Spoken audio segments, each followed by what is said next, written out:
There are parts of the Democratic Republic of Congo still barely accessible even by the most powerful vehicles.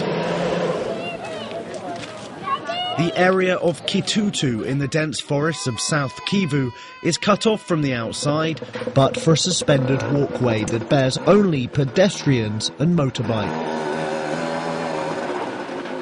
This inaccessibility provides fertile ground for armed groups to operate, and the fiercest among them, the FDLR, launches violent raids on local villagers.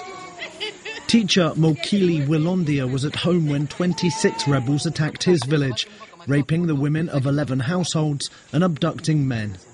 I gave them everything I had, but it wasn't enough. They tied me up with rope and took me with them, along with everything from my house. The presence of United Nations peacekeeping troops is a sign of the tension here. Kitutu has suffered attacks from the FDLR, a group of men who perpetrated the 1994 genocide in neighbouring Rwanda, and ordinary civilian members of the Hutu tribe since 2008.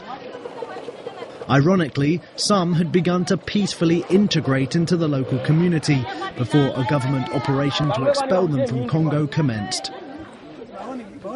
An increasing number of their victims seek help at this health centre in the village of Mela.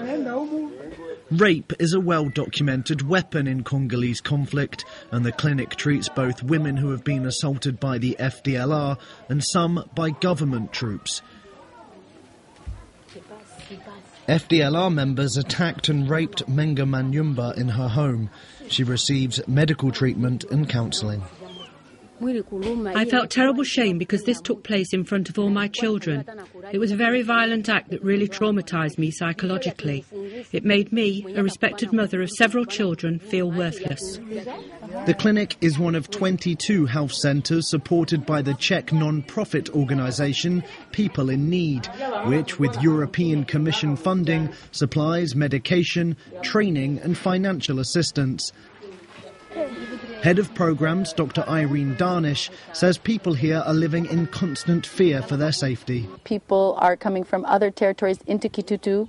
Also within Kitutu, they are being displaced if their village has been attacked, or even they themselves are on a nightly basis returning to the forest and living in the forest if there's a constant threat. The UN presence, along with military operations by the Congolese government, is an attempt to wind down 2 decades of vicious conflict and displacement in the region. But with many sides facing an increasingly brutal struggle for survival, any lasting peace seems like a distant hope.